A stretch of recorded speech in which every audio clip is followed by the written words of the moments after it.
আজকে অনেক দিন পর রোদ উঠেছে, তাই অনেকগুলো কাপড় ধুয়ে দিয়েছি। অনেকগুলো কাপড় ভিজা ছিল ঘরের ভিতরে।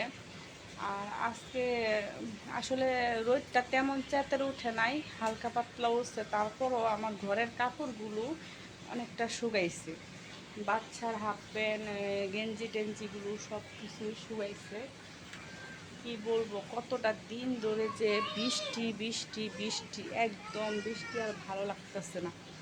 অনেক দিন পর আজকে একটু রোদ, বৃষ্টি নাই, একটু রোদ উঠছে। তাই আজকে অনেকগুলো কাপড় শুকানো হয়েছে।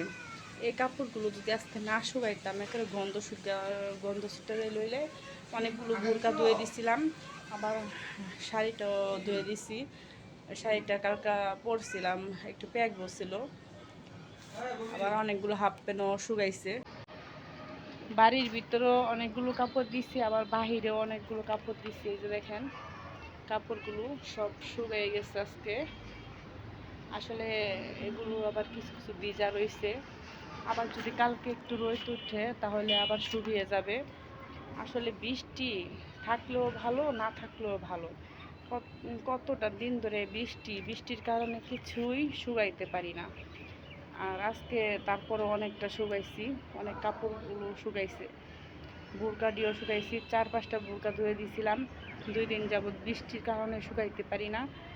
মানে একটানা বোরকা দেওয়ার পরের থেকে একটানা 2 দিন, দিনে রাইতে বৃষ্টি।